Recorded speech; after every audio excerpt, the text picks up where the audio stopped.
need this. I have the big girl mic on today. I'm a big girl church. So a fun fact, when you take a homiletics class or a sermon preaching class, you actually have to preach.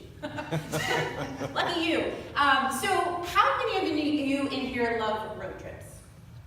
So, okay, good. More people than the teens when I asked them that question. And what I learned very quickly was that with the teens, unless they had their license, road trips were not fun.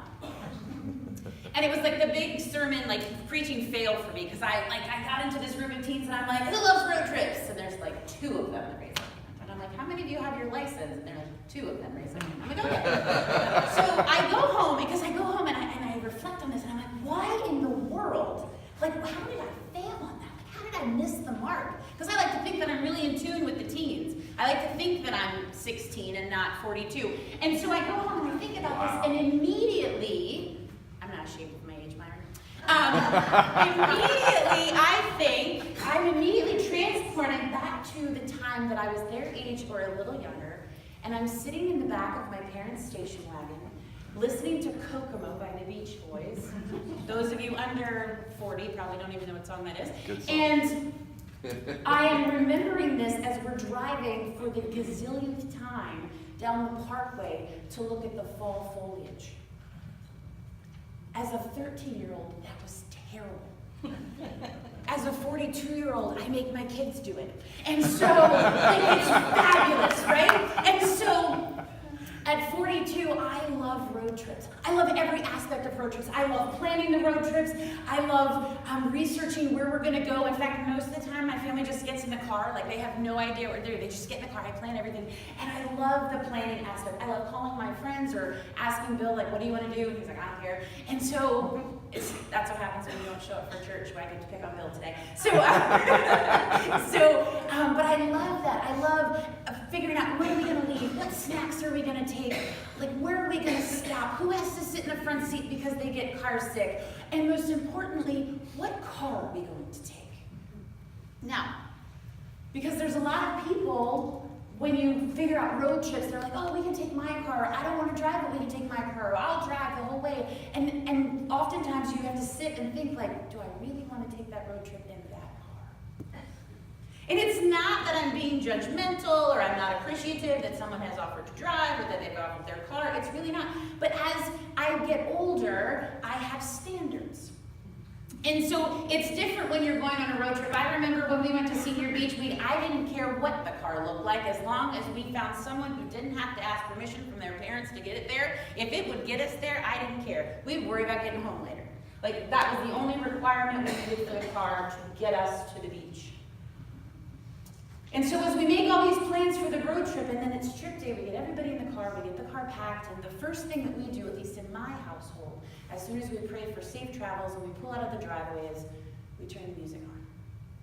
Because every good road trip needs music. We need road trip music.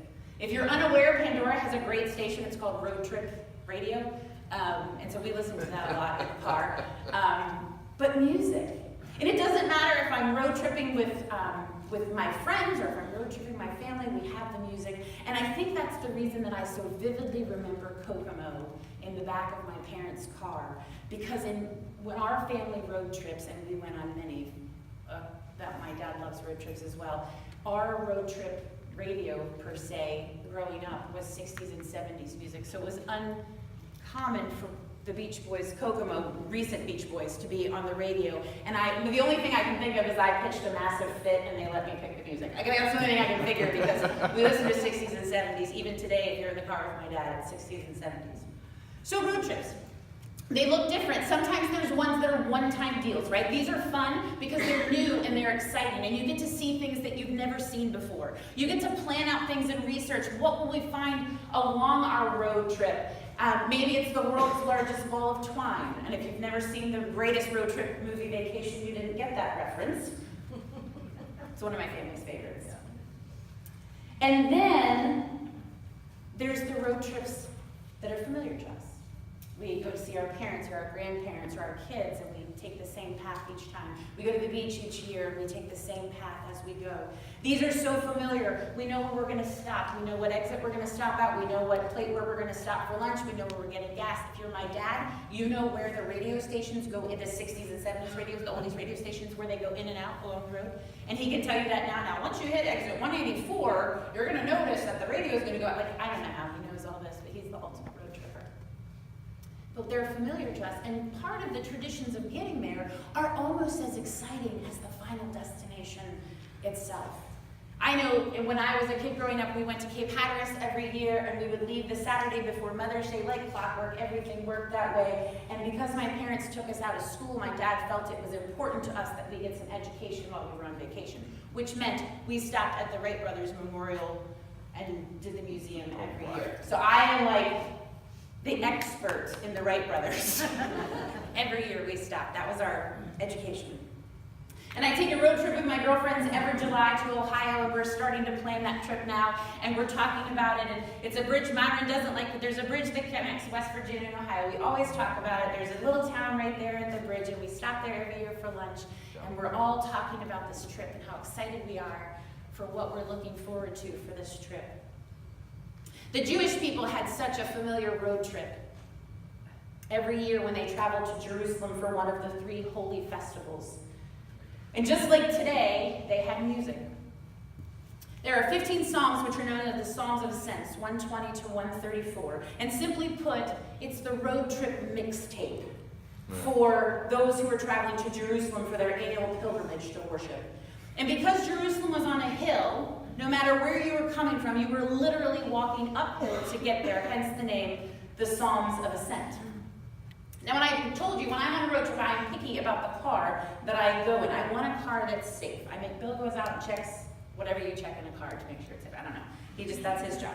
And so I want climate control in a car, right? I want to be comfortable. I want to make sure that I'm protected from the elements. And laugh all you want about that, but you can ask Grace about our trip last May where she had a game of catching raindrops in the car.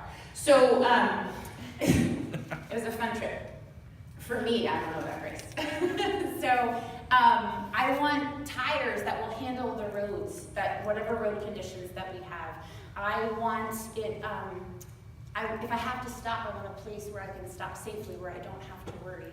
And in short, I want complete protection on my road trips. And that's what God offers in Psalm 121.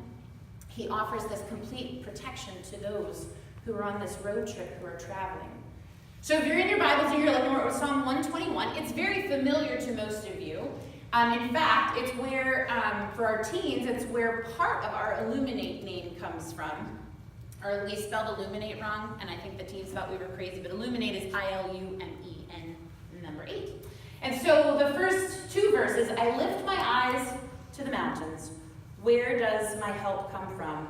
My help comes from the Lord, the maker of heaven and earth. So the illum is I lift up my eyes. You can ask the teens about the N and the 8. But in order to fully understand the protection that God offers, we have to understand the details of this trip. It was a mandatory trip. So they were all making it. So there were crowds of people that were traveling along the roads. It wasn't like we were just a couple of people were traveling. So lots of people were traveling. And so we know that it wasn't just a quick trip, because in Luke, it says, Luke 40, Luke, it says, thinking he was in their company, they traveled on for a day. Then they began looking for him among their relatives and friends. This is where Mary and Joseph lost Jesus. It's my favorite parenting verse.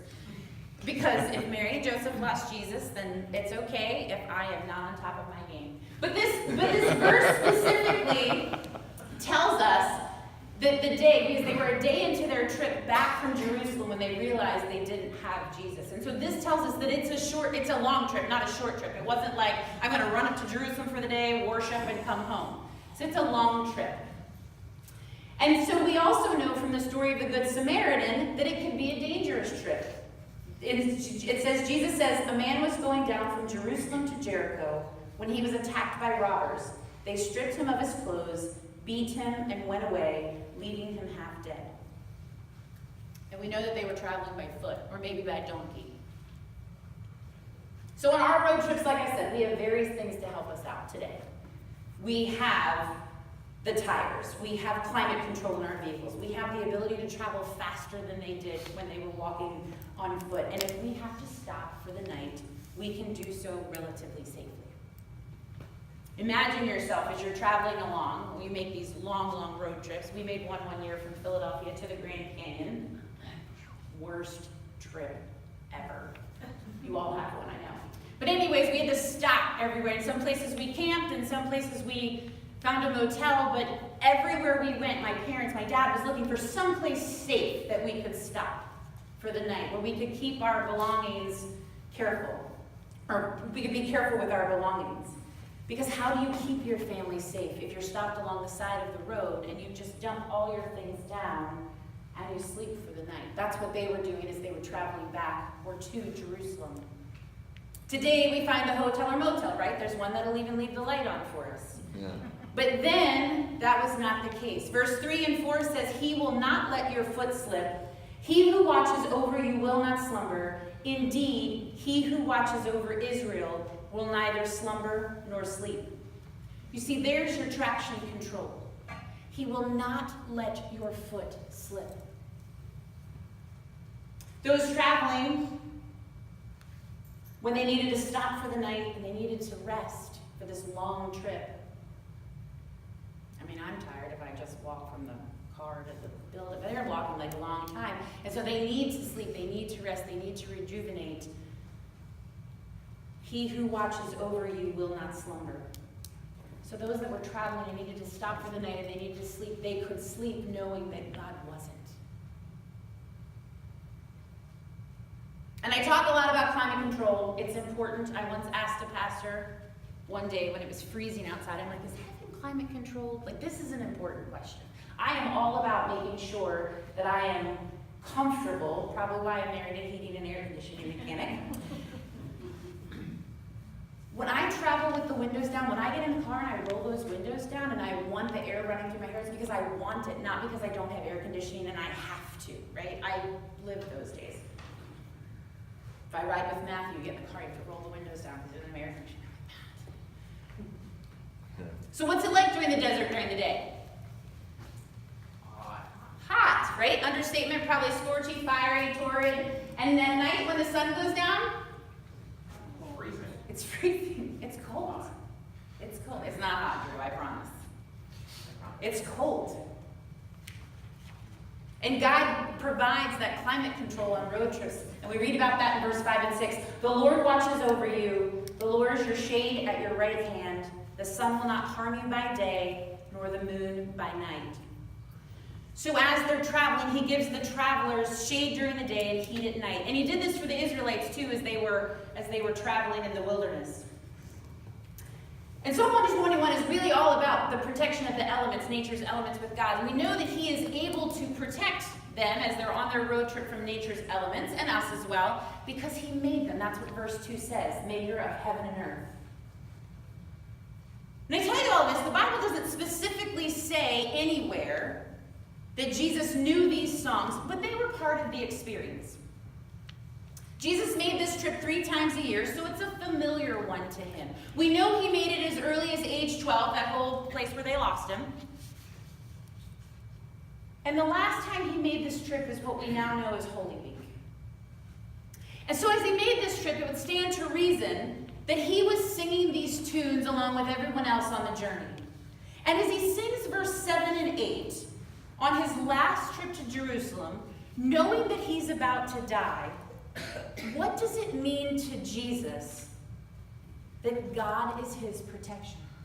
That's what the whole rest of the song is about. Protection, God's protection. And so as he's walking to Jerusalem, knowing he's going to die, what is he thinking as he's singing these songs? Because verse 7 clearly states, the Lord will keep you from all harm. He will watch over your life. He's clinging to what he knows. He's counting on the fact that he is going to die, but he's also counting on the fact that he's going to rise again 3 days later. Our life is just one big road trip.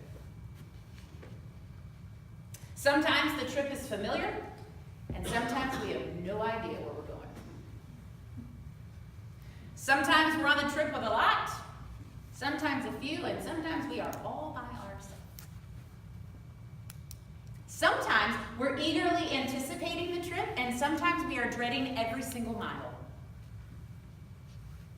Sometimes the road trip is planned and well-researched, and sometimes we're just flying by the seat of our pants. I wonder where this road goes. That's what my dad loved to say. He loved to find new adventures, and he would just veer off to see where this road went. No GPS. They still don't have GPS. They scare me to death, right? And so he says, where this road goes? And we veer off. And so he is so excited to see where this road leads while the rest of us are in the car, terrified that we're going to get lost or be even later than we already are. But regardless of what our road trips look like, long or short, planned or spontaneous, with many alone, familiar or not, we have to cling to what we know.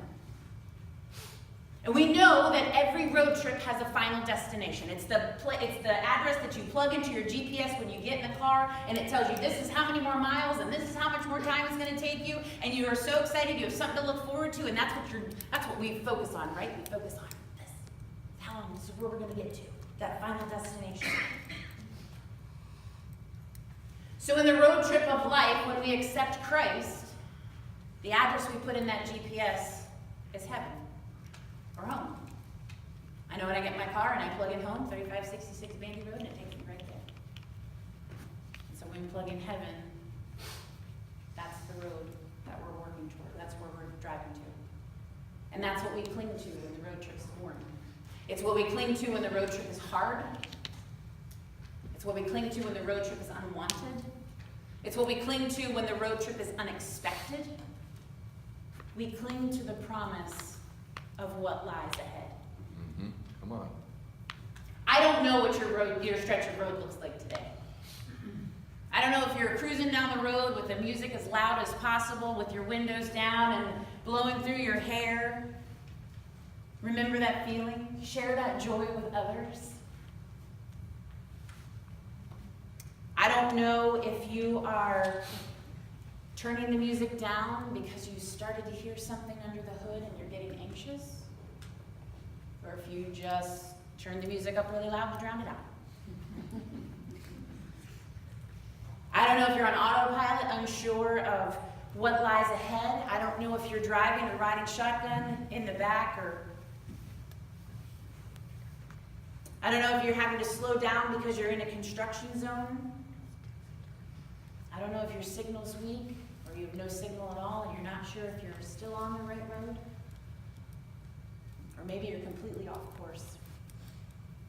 Regardless of what your road trip looks like right now, know this. Jesus already went ahead of you to prepare a place for you. Come on. He's already traveled that road for you. And I don't know exactly what that looks like. I know we sang a little bit of this song today. We know the Bible talks about pearly gates and streets paved with gold, no potholes. It's a place so beautiful that when the Apostle John caught a glimpse of it, he could only liken it to one thing, which was a young woman on her wedding day. There will be nothing to hinder happiness. There will be no sickness. There will be no pain. I like to think we will all be skinny and eat whatever we want. Amen. And those final verses of Psalm 121, the psalm of protection as you press on to your final destination, is just as true today as it was all those years ago as they made their pilgrimages to Jerusalem. The Lord will keep you from all harm. He will watch over your life. The Lord will watch over your coming and going, both now and forevermore. The praise team's going to come back up this morning.